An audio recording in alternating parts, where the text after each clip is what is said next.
On estime aujourd'hui que 2,5 milliards de personnes n'ont pas accès à des systèmes d'assainissement sécurisés.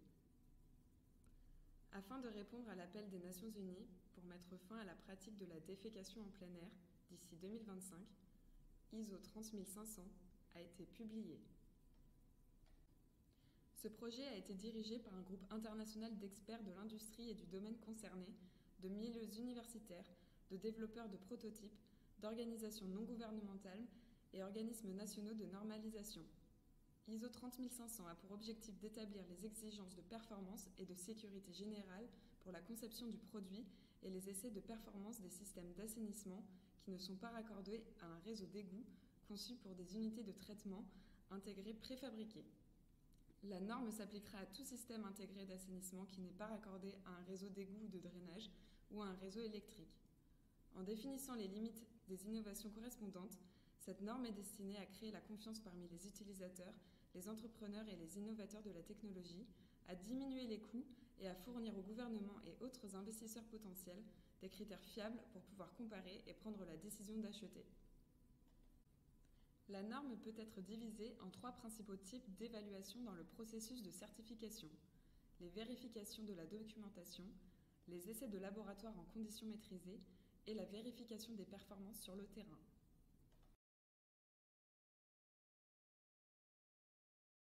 Les chapitres suivants sont couverts dans la partie concernant les essais de laboratoire en conditions maîtrisées: profil de charge, exigences mécaniques, paramètres environnementaux, paramètres liés à la santé des personnes, paramètres liés aux émissions atmosphériques, paramètres liés au bruit, paramètres liés aux odeurs et paramètres électriques. Les essais de laboratoire en conditions maîtrisées se font suivant un programme de 32 jours. Chaque jour, au cours des 32 journées d'essai, l'un des 3 profils de charge est utilisé: charge normale, charge maximale ou diarrhée. Le programme de charge normale est calculé à partir du nombre d'utilisations du système par jour et de la quantité moyenne d'excréments et d'urine par utilisation, telle que déclarée par le fabricant. Pour l'essai en situation de charge maximale, la capacité maximale doit être fournie par le fabricant afin de pouvoir calculer cette charge maximale. Les essais en situation de diarrhée utilisent un ratio de 2 litres d'eau pour 1 kg d'excréments frais pour simuler une situation réelle. Au cours de la période d'essai, le système peut être chargé soit par des utilisateurs déféquant dans les toilettes, soit par des déchets recueillis ailleurs puis déposés dans le système. Les sessions d'essai journalières seront effectuées entre 6h du matin et 20h afin de reproduire les habitudes quotidiennes typiques des utilisateurs. La norme fournit un tableau de programme d'essai pour chacune des journées pendant lesquelles sont effectués les essais, précisant les paramètres à vérifier et le profil de charge et indiquant le jour et la durée de l'essai.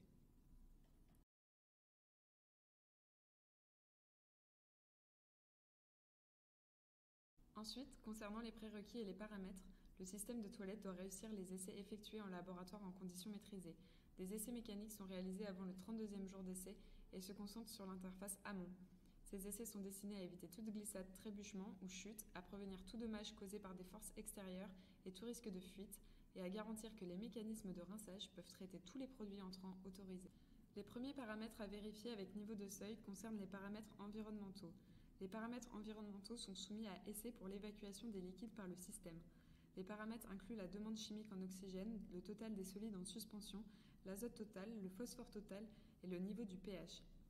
Les niveaux de DCO, TSS et pH doivent se situer dans un intervalle de mesure, tandis que le pourcentage minimal de réduction de la charge pour les niveaux d'azote et de phosphore sont de 70-80%.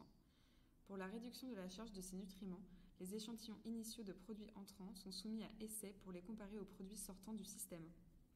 Ces niveaux de seuil doivent être respectés dans au moins 4 sessions d'essai sur 5, avec un taux d'échec de 20% au plus par rapport au niveau de seuil.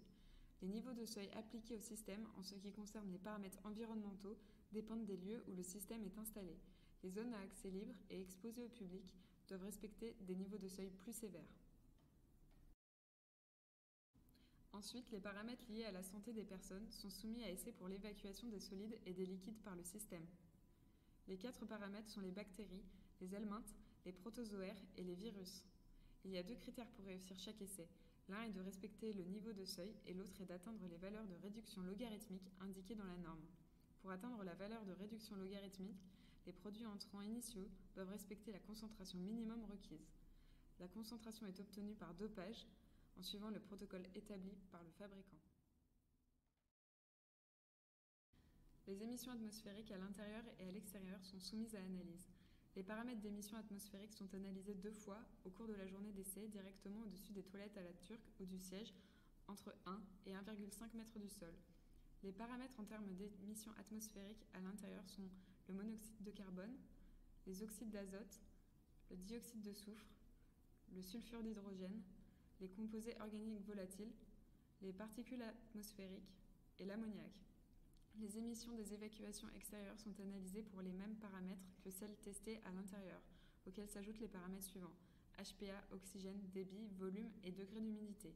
Veuillez noter que s'agissant des méthodes d'analyse des émissions atmosphériques, il existe des méthodes d'analyse recommandées et des normes nationales équivalentes qui sont fournies dans la présente norme.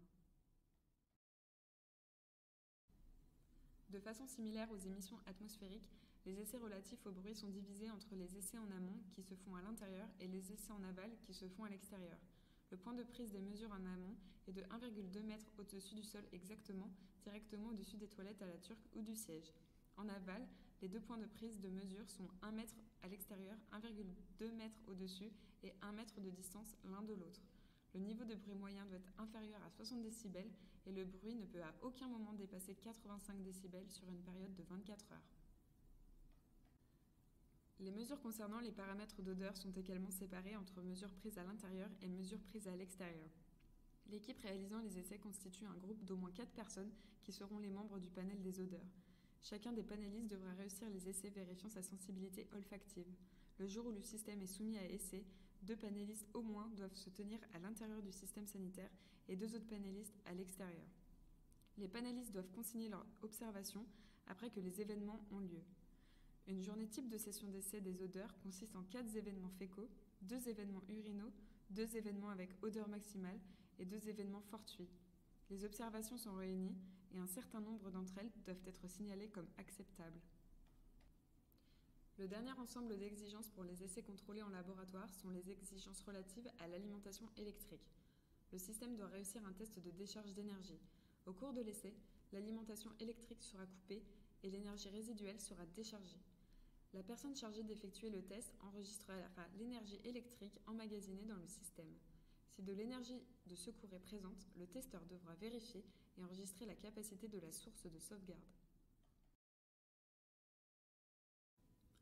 La première partie de la norme est consacrée à la vérification de la documentation. Cette section comporte toute la documentation qui doit être fournie par le fabricant, ainsi que tous les essais qu'il est nécessaire d'effectuer du fait de documents manquants. La première clause du chapitre de la vérification de la documentation est « Information technique générale ». Cette partie souligne toutes les informations que le fabricant est supposé fournir. Cela comprend les produits entrants pouvant être traités par le système, la capacité, le temps d'attente minimum entre 2 utilisations, la façon d'éliminer en toute sécurité les produits d'hygiène menstruelle et la durée de vie prévue à la conception. La norme indique également comment l'information peut et devrait être partagée. Par exemple, le temps d'attente minimum entre 2 utilisations devrait être indiqué dans le mode d'emploi ou sur une plaque signalétique installée à l'intérieur du système. La section suivante, Principes généraux de sécurité, expose toutes les conditions physiques générales du système. Certaines de ces conditions générales de sécurité sont: la conception de l'assemblage doit dissuader quiconque de retirer ou démonter des pièces accessibles essentielles au système. Les toilettes devront fonctionner dans des environnements dont la température est comprise dans une plage de 5 à 50 degrés Celsius et dont les taux d'humidité sont compris dans une plage de 20 à 100%. Le gaz et accumulation, les scories, le blocage des évacuations et autres dangers potentiels doivent être surveillés et les mesures d'atténuation nécessaires doivent être mises en œuvre. Ces risques devraient également être exposés dans un rapport itératif de risques établi par le fabricant. La partie suivante est conception sécurisée du système. Cette partie inclut les réglementations concernant la profondeur du joint hydraulique, les conduites et connexions et les mesures d'atténuation pour empêcher, grâce à la conception physique du système, les risques d'infection dus à des agents pathogènes. Elle couvre également les mesures de sécurité pour la réutilisation des effluents. Par exemple, s'il est prévu que le système fournisse l'eau pour se laver les mains, les directives de l'OMS doivent être appliquées. La 4e partie du chapitre sur la vérification des documents est sécurité des matériaux. Cette section souligne toutes les exigences relatives aux composants et parties du système, telles que la facilité de nettoyage, la finition abrasive, la durabilité et la résistance des matériaux au feu. La partie suivante concerne la sécurité mécanique et électrique. L'applicabilité de chacune des sous-sections au système dépend des caractéristiques du système. Par exemple, si des systèmes sous pression ont des niveaux de pression supérieurs à 50 kPa ou si des équipements sous vide ont des niveaux de pression inférieurs à 50 kPa, ils doivent être conçus de manière à résister à des pressions de charge mécaniques et à des facteurs de sécurité appropriés concernant la résistance structurale. Les autres caractéristiques couvertes dans cette section incluent les conduites, tuyaux, réservoirs, les surfaces ayant des températures extrêmement élevées ou basses, les sous-systèmes avec des émissions de rayonnement et toutes les parties mobiles et rotatives. La section suivante est l'expérience de l'interface utilisateur. Cette clause couvre toutes les fonctionnalités de l'utilisateur, des exigences culturelles au marquage et à l'étiquetage. La norme exprime la nécessité d'avoir des toilettes qui correspondent aux normes culturelles. La communauté a-t-elle l'habitude d'utiliser des chasses d'eau ou des toilettes sèches, des sièges de toilette ou des cuvettes de toilette à la turque, un nettoyage avec du papier toilette ou un rinçage avec de l'eau? Le système devra être confortable à utiliser et offrir un attrait esthétique satisfaisant, et tous les étiquetages, signalétiques, avertissements et marquages devront être dans la langue officielle du pays. Cette clause vise à fournir à l'utilisateur une expérience sûre et confortable afin que la technologie puisse être implémentée de manière homogène dans la communauté. La clause entretien du système souligne la nécessité que l'entretien et le nettoyage des toilettes soient raisonnables et correspondent aux capacités de la communauté. Les activités de maintenance et la fréquence de ces activités doivent être réalisables par les utilisateurs ou par le personnel de service professionnel sur site et on doit pouvoir se procurer facilement toutes les pièces à remplacer ou à entretenir. Un nettoyage normal ne doit pas mettre l'utilisateur en contact avec des matières dangereuses et, si c'est le cas, l'intervention d'un personnel de service qualifié doit être requis. Les manuels d'utilisation doivent être rédigés dans la langue locale et en anglais. Et enfin, l'intégralité du système devra être transportable en toute sécurité. La durabilité est la dernière clause de la section vérification de la documentation. Cette clause met l'accent sur l'utilisation et la récupération des ressources à la sortie du système. Le fabricant devra estimer la quantité de nutriments, comme le phosphore et l'azote, dans les produits sortants composés de solides et d'effluents. La proportion des effluents et de l'énergie du système pouvant être récupérée par rapport à son niveau de consommation doit être fournie par le fabricant. Une analyse du cycle de vie doit être effectuée conformément aux normes ISO 14040 et ISO 14044. Les acheteurs intéressés devraient également être informés des besoins opérationnels récurrents, de la consommation annuelle d'énergie estimée et des besoins du système en eau douce, afin de comparer les systèmes et de mieux juger de la conformité d'un système avec son emplacement donné.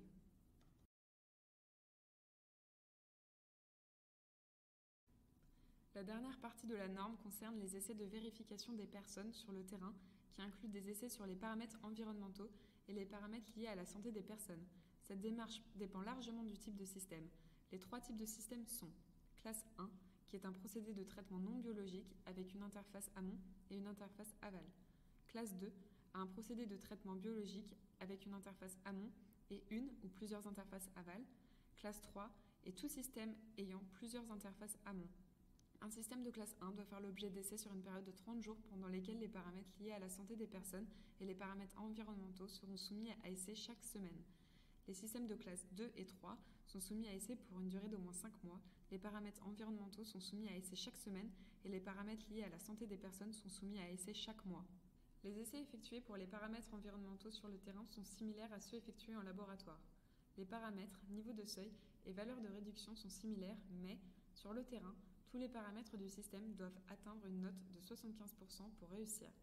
Les essais pour les paramètres de santé des personnes sur le terrain sont également similaires à ceux effectués en laboratoire, sauf pour les exceptions suivantes.